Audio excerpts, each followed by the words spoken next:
Thank you so much. I'm sure there are a lot of girls who want to be here, but I'm sorry, privilege of age. Durjoy, first, of course, where do these fans come from? And what is it about you think that they love so much? And why are they of a particular gender and particular age?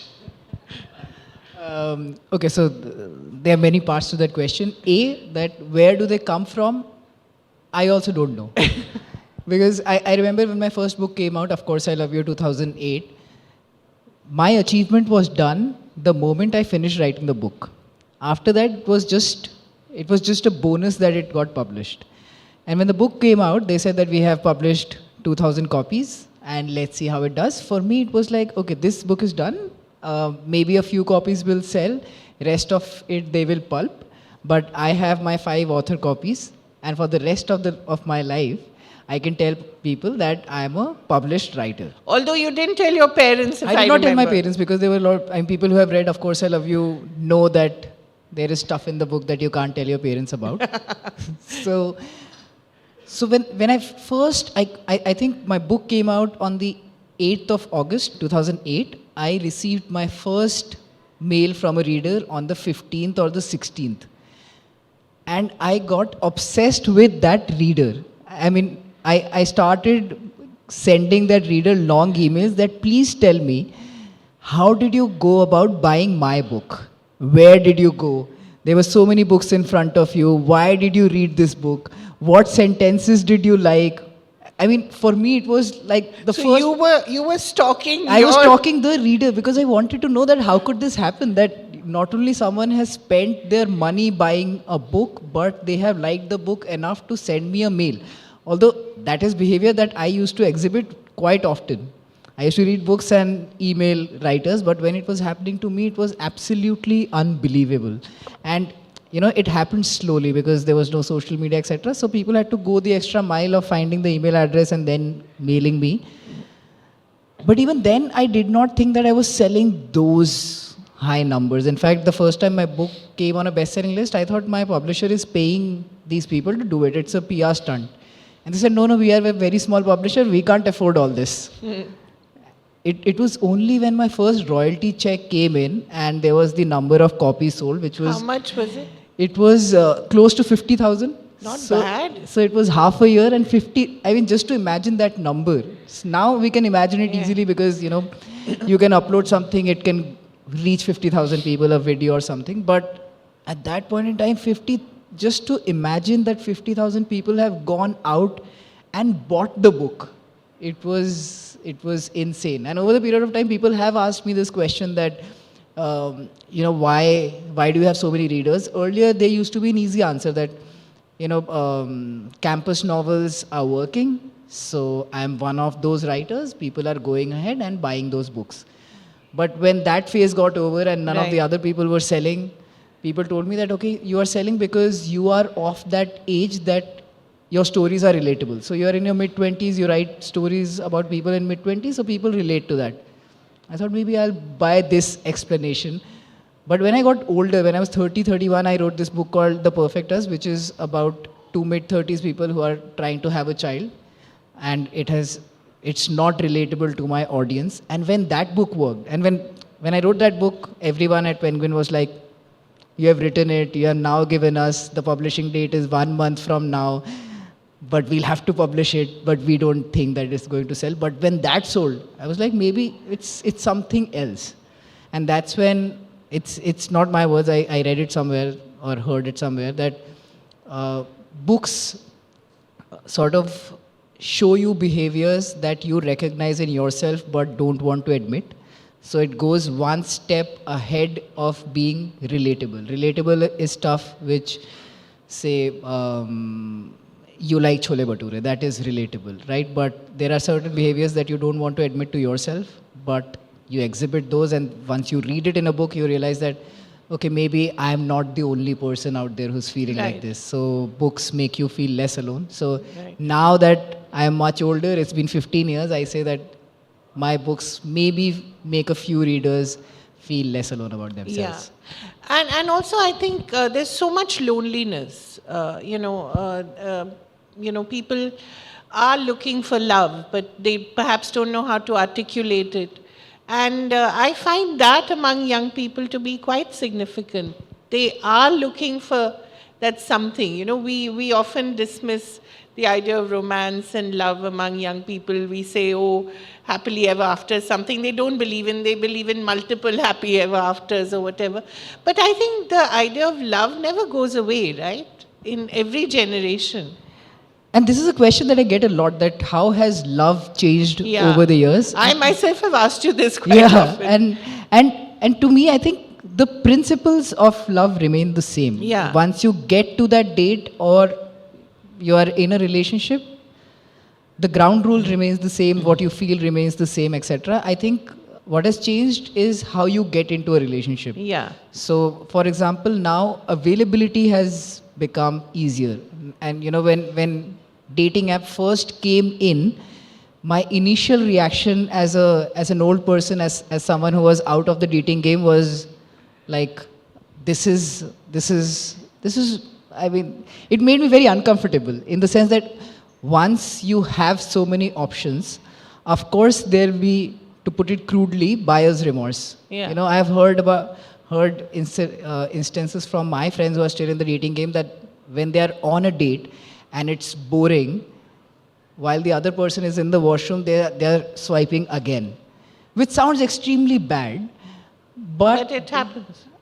No, but then I shifted my thinking, in the sense that we like choice in every other aspect in our lives. If we go to a car showroom and they say, not comparing people to products, but Yes. if we had to throw that analogy, if they were to tell us that, okay, there is only one car available, we'd be angry, right? So with dating, it's a little bit like that, and it's I mean, I think because the availability of prospective partners have gone up, so has the rejection, because there is so much anxiety of being that person who impresses on a first date. The cool girl, the cool Yeah, guy. I mean, yeah. So dates have always been a performance. Yeah. You put your best foot forward. But now I think it's become even tougher, and I think that's why the anxieties have gone up. But I think it's to put a flip side to us. A lot of us in our times when we were dating, we were also stuck into in relationships that we didn't want to be in, because we thought that, okay, after so many years, I've found this person. Who knows whether I'll You'll find get- someone yeah, else? And yeah. the only way to meet other person was either it's your extended friends group, or someone has told you about some other Or person. at work. Or at work. So now that has become easy, but of course there are anxieties connected to that as well. But I think once you get into a relationship, people, I think youngsters are in a much better space, because they have the vocabulary to explain what's happening in a relationship. For example, emotional labor and toxicity. I mean, We didn't have any. we could just you say, still had something. Our generation had nothing. yeah. So our generation had complicated. Huh. It's So, complicated. Yeah, so Facebook gave you 3 options: in a relationship, or single, or it's complicated. So you could just say complicated. Our generation just had in relationship or and, not. yeah, in relationship, or extreme shame of having broken up with Yeah, someone. of course. So yeah, these guys still have a lot of vocabulary to explain what's happening in a relationship, which I think is great. But one thing we tend to underestimate is we talk about, the woman's anxieties. We also underestimate the man's anxieties, and I feel sometimes they're even more anxious than the women are, because there's so much more pressure on them, because we still have traditional roles of provider and carer, and then of course also looking good, looking the part, all that. Do you think we tend to underestimate the man's anxieties, the boy's anxieties? Yeah, we do, but I think we only do it because women have so much worse that it seems like an okay problem to tackle. But so I never felt it, and I'll tell you the reason why. And if there's any guy, you can probably take cues. So I think till about 10th standard, I firmly believed, and I mean it was just conditioning, that guys on a general they are smarter than women. Haha. I'm sure you have been disabused of that. Yeah, I mean, I used to think. I can argue Were that I you was in a a child. boys' school? No, I was in a co-ed school. You So still felt that? Yeah, I felt that because of course the top ranker were all boys, and I was in that club. I was Okay. always like top 5, whatever. Which school did you go to? This was Bal Bharati Public School. Okay. So Delhi. a decent school. Yeah, yeah, good. So the school was not at fault. Maybe my friends were. So I used to think that they are smarter, so they have to do well in life, etc. And this is despite the fact that I had a very smart sister at home who was way smarter than I was. But what happened was when I got into 11th standard, there was this entrance examination in which suddenly a lot of girls did well. Right. And my first reaction was shock, right? That how can I come so down in the list? And my second immediate reaction was that I can make my life so much easier. Because before that, I used to think that I have to be the breadwinner. And now I was suddenly like, if all these girls, they are also going to NITs and IITs, this means I have to work half as hard. Which means I do not have to go full strength at life. And that is what shifted in my head at that point in time, that okay, now, because the common wisdom at that point in time is, if this was 2000, that if you're a successful guy, you get married to someone who's a teacher or a professor, so that the woman is back at home, say at 3, so that she could take care of the kids, etc. When I got into 11th standard and I saw IT prep, I was like, I want to get married to an IT engineer. I want to get married. So you knew the way society was moving. I just realized that I do not have to work as hard. So you're saying that, guys have so much pressure of, providing so for the family. basically, you have to be as evolved as you and figure that, you can take it easier. So I have and since then, all my decisions are attuned to that value system change. So when we had a kid, I was working in television, and I was working in Bombay, and my wife had a job in Dubai, and there was this question in the air that who takes a backseat, and I was like, I'm taking a backseat. I don't want to do television anymore. I'm coming to Dubai. I'll stay at home. You please work. So that's interesting. Anuja, I think Anuja's in the audience.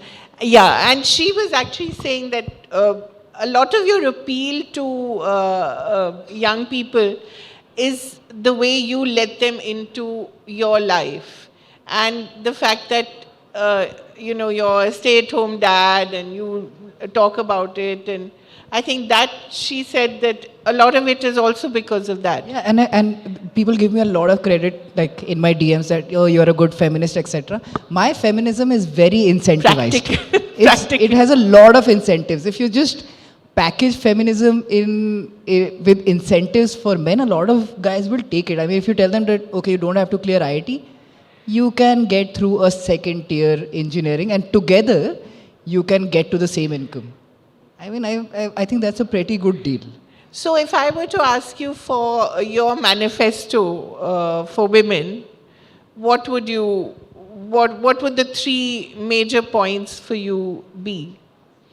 If you were setting it up for young, for men. For men. See, my manifesto would be towards older men, because younger people, they'll figure out for themselves. But if you are in that early 20s sort of thing, take a little bit of pressure off, because if you are eventually planning to get married, share the load with that person, because staying at home and doing all the other stuff is also very enjoyable once you get into it. You are your own boss at home. You can do anything that you want to. Second is, I think, define your value system, because especially when every successful person is in your phone, you can see, you swipe up and you just see all these flush of young entrepreneurs and businessmen making millions. You feel like you also have to be that. You don't have to be that. A lot of people, like I was from the very beginning, I was okay with not being successful, which is not something that I would suggest. but that's also one route. Successful in the Successful in the monetary, modern, materialistic yeah, that sense. yeah, I have to get the biggest car, etc., etc. It is probably not the end goal. I mean, I would point one thing out, that a lot of extremely rich entrepreneurs are getting on social media because money is not the answer. Now they want fame also. Now they want fame. Now they want Exactly. fame also. Now they want likes. It's Right. so insane that somebody who's running a 2,000 crore company would upload videos to get 1,000 likes. Yeah. So money is not the answer. If it's not the answer for you, just keep that in your mind. Right. Um, Third is just, I think one of the things that we are missing out, it has also happened with me, is that because there is so much internet and so much easy entertainment that's available, I think we have stopped to cultivate hobbies. And I realized this very late, because a couple of years ago, I got back into playing cricket.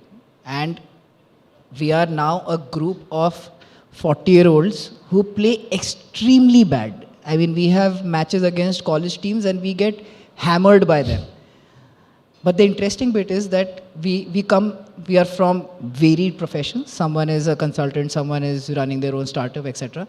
But their high point of their week is spending those 6 hours on the cricket field, which just made me realize that if you have something which is not career related, not family related, but you really enjoy doing it, you should actually hold on to it.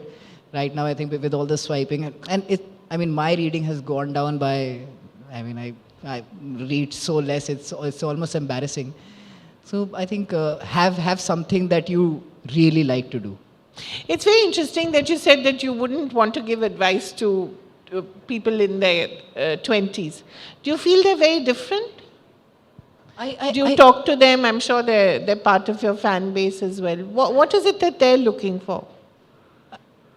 I think when I talk to them, I feel they already know a lot of things. There is so much information on their hands that it's just about them trying to make a decision.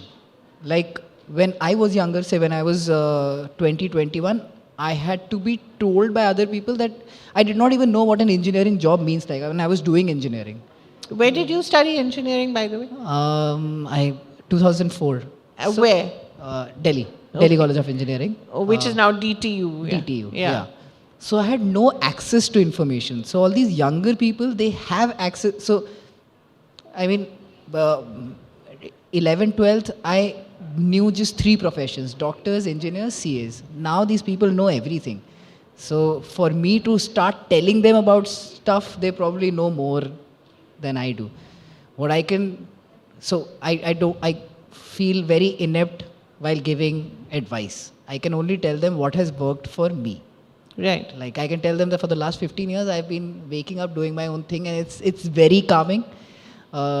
It's maybe monetarily not very whatever, but I think I would not change it for the world. And do women ask you for advice? Usually love advice, Huh? and I have nothing to. It's What do you tell them? that I'm in no position to give you advice. Firstly, I do not know their story. Secondly, I have stumbled through many relationships myself. So I have no, and the thing that strikes me is that most of these people are in their early 20s. So the first thing that I'm thinking is that there is so much time. Right. If there is some level of discomfort that has driven you to ask a random person for advice, I think it's time to end it and just look for something else. Right. And also, I think what you said, there's no hurry. Life is pretty long. Most people are living much longer than expected. But there is that need, and that sense that you want everything now. You want love, you want success, you want everything all at once. So that is, I think, an interesting idea, that haste, that speed. This is, of course, the idea of speed dating and speed romance. So I think it's a lot of it has to do with the internet, because sometimes I also get sucked into that. Sometimes I get sucked into it all the time. So how many hours do you spend on your phone? So now I have a cap of 1 hour. 1 hour? 1 hour is nothing. I'm telling you, most of these guys would be spending upwards of 2-3 hours, because I used to do that. So I'll give you a very simple thing. So I follow a lot of bookstagrammers. People who read books and they post about books. And when I go through these posts, I feel like everyone is reading a book a day. I also need to ramp up my reading. But when I meet them, I figure out they post before they read. So which is like maybe no, and similarly, you take anything. So if you go on Instagram and you look at people, you like everybody is extremely fit. Yeah. But when you look up, everybody is like they were 5 years ago. It's just that Instagram is throwing all these fit people. Yeah. When you look up on Instagram, everybody is on vacation. But when you see people, no one's on vacation. Yeah. So or everybody is at a party or on a red carpet, and then... Yeah, and everybody is successful, everybody is buying houses, everybody is buying cars, etc. It just gives everybody has perfect children. Everybody has...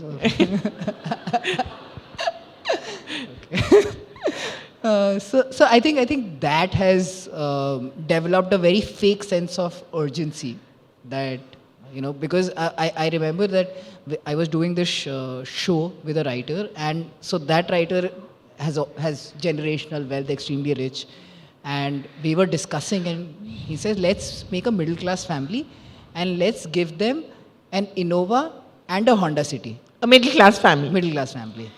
I wonder what he drives. Yeah, very big cars. Huh. And my argument was, if it's a middle class family, there'll be only one Honda City. And we fought a lot. And I thought I was right.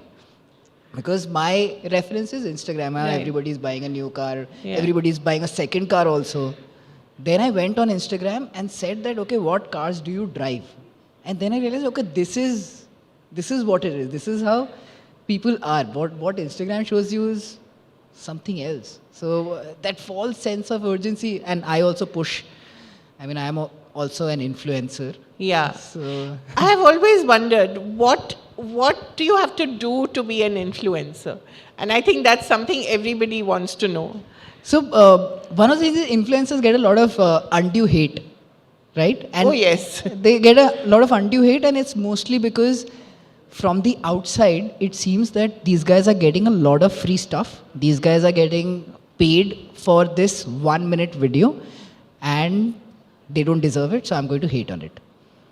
Somewhere I think it's... But I will also follow you. Yeah, so that is the another bit. So how that you hate follow is a big thing. No, but I think a lot of influencers become influencers because at one point in time, or even now, they deliver some kind of value.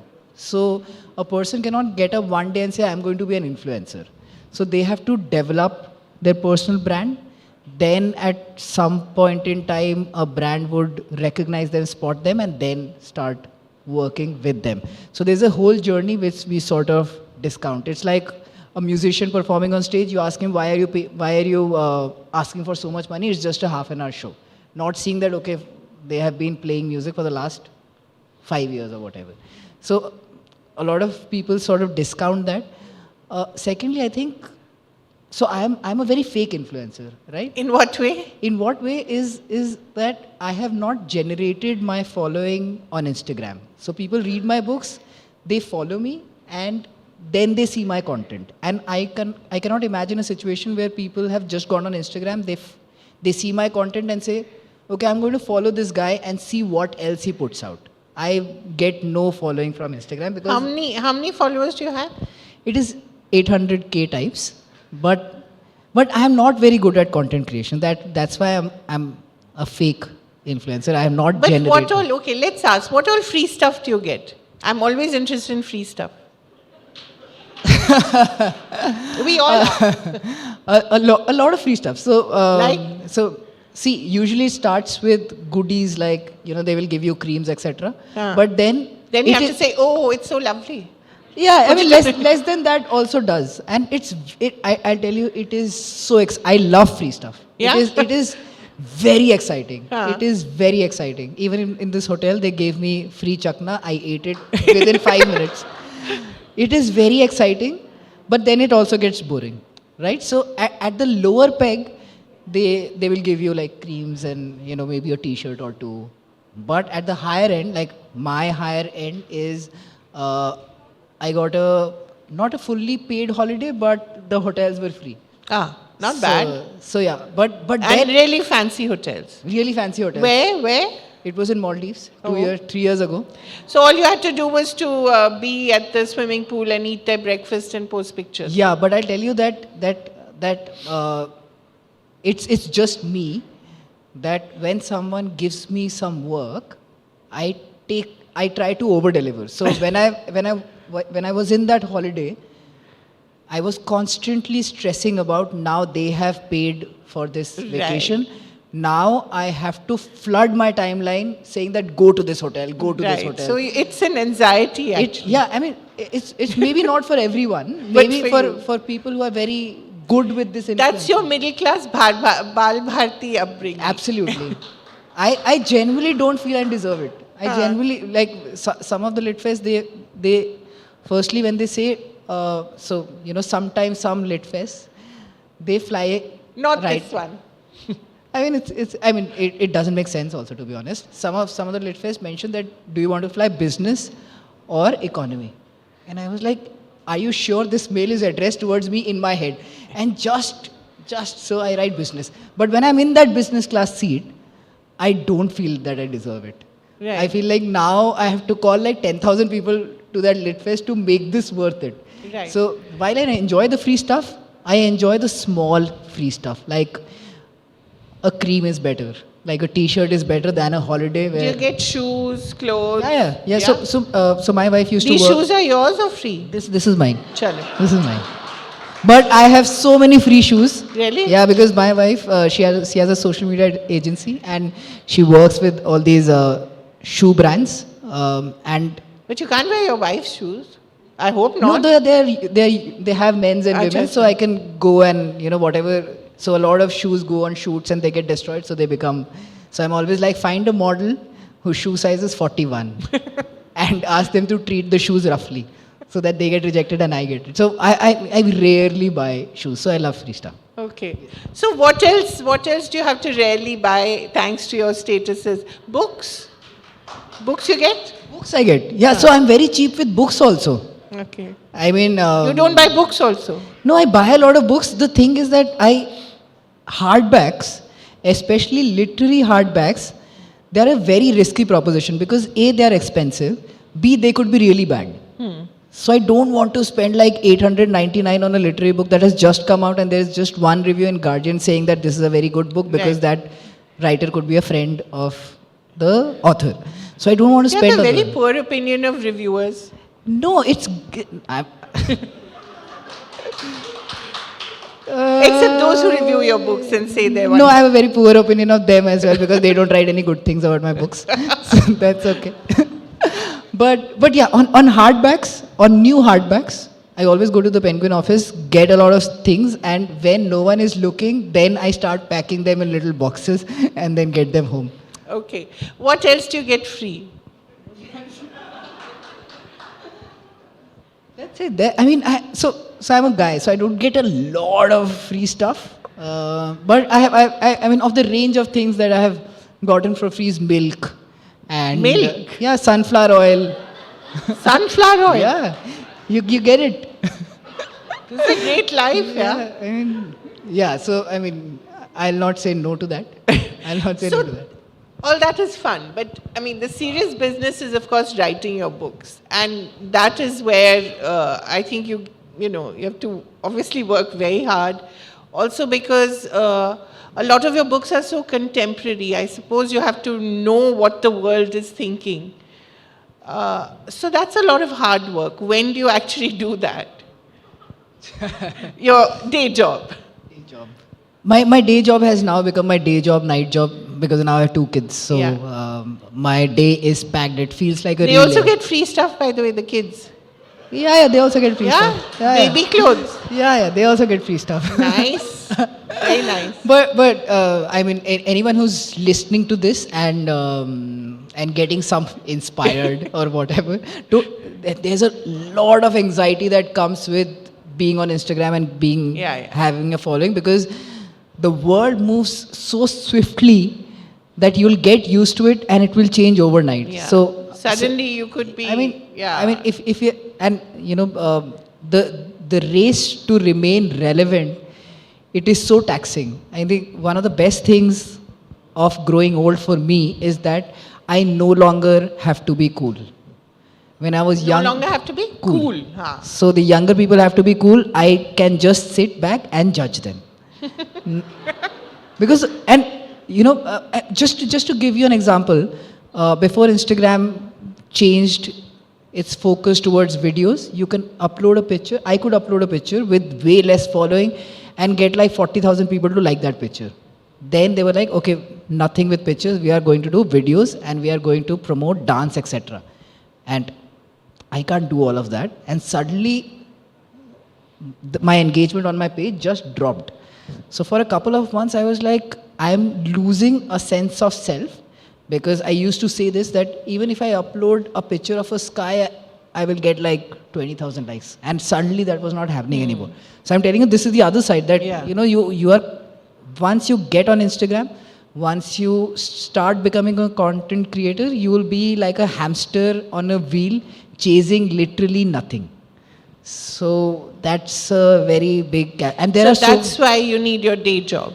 Yeah, and every YouTube vlogger, if you chart out every YouTube vlogger over the last 10 years, everyone has given up. And everyone's last video is, I'm quitting YouTube because it gives me anxiety. Everyone. So my day job. So writing is extremely dear to me. Everything that I've done in my life is to protect this. So, and that's 20 books. That's 20 books. So when I first decided that, okay, I'm not going to continue at my job, I'm going to quit and start writing, I knew that writing will not get me that much money. So why don't I start a publishing house so that I can publish other writers and I can supplement that income? When that publishing house sort of dissolved, I started working for television with the only aim that television will bring me extra money, and now the rest of the time I'll do writing. So for me, when I get paid for a brand collab, I'm thinking that, okay, now I can stretch out my dream of writing more books a little bit longer. So for me, I do not like to go out. I do not like to part. I used to. Not, if you ask me, have Durjoy do whatever you want to do, I'll sit back at home and I'll write. Earlier, I used to read a lot, but now with 2 kids, I don't get the time. But I believe that the more I read, earlier I could write 2 books in a year because I was reading that much. And when I'm reading that much, I also feel very inspired and I feel like I want to write something like this. So I used to read a lot, write a lot. Now I don't get that much time. But an ideal day for me would be sitting on a laptop and writing. That gives me an insane amount of joy. And your children will be copy now, right? Everything is copy. Are they? I mean, they're too young to. I mean, so my elder daughter, she is into books because that is what she sees. Yeah, package is coming. It's another book. Another package is coming. It's a book. Dad is sitting with a book. I mean, she went to a school and she said, "Your father doesn't write books." For her, and sometimes she opens books and she's like, "Why is your photo not here?" Right. And now she has started saying that, "Why don't you write children's books?" Right. So is that something that you plan to do? Children books, I mean, they look extremely easy and extremely difficult at the same time. Because when you read them as an adult, you're like, this is a simple 10-line story, I can do this. But then I can't figure out that why some children's stories are better than other children's stories. So I have no idea. So, last piece of advice to all the lonely singles out there, men and women. What would Durjoy tell them? What should they do? I mean, don't take my advice. But because there is so much availability and because you can flit from one prospective partner to another, I would say something that I heard in a podcast, worst medium. But I heard in a podcast that people are only boring if you don't get to know them. So give a little bit more time to people to sort of know them. This is what I've always said, that the first few dates are just performances. You're just trying to act out the best version of yourself. And the best version of some people might not appeal to you, but their real selves might appeal to you. So just give them a little more time, and maybe you'll find the person that you're looking for. How many dates?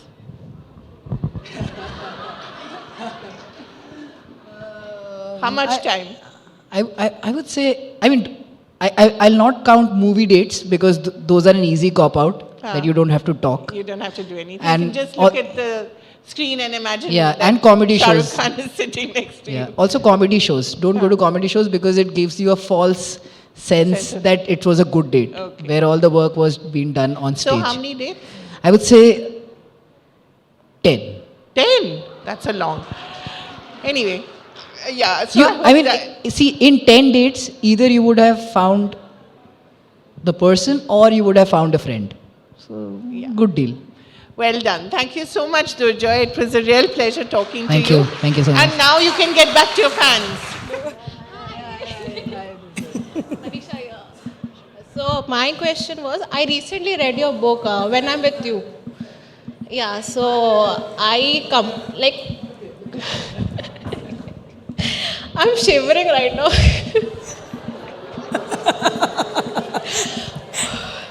It's like, feels like a dream come true for me right now. So I read your book recently. I also texted you on Instagram also. So, Yeah, love for social media. Which he gave me reply. So, what was your thought before writing that book? Like, I completely love that book. So, what was your thoughts or experience while writing it? Okay, so my last book came out last year, When I'm With You, and I did a huge book tour during that time, and this was the question that I used to get, and the answer that I gave in at least 25 cities, I don't believe in that answer anymore. But I still give that answer. So when I was writing When I'm With You, Raina was 5 years old, and Raina as a child she suffered from a lot of colics, so she used to stay up the entire night, right? And then used to be in extreme discomfort during the day as well. So I wrote When I'm With You saying, and I used to go and say this everywhere. I say that if you have a kid, if you are planning children, just get married to a guy who stays at home.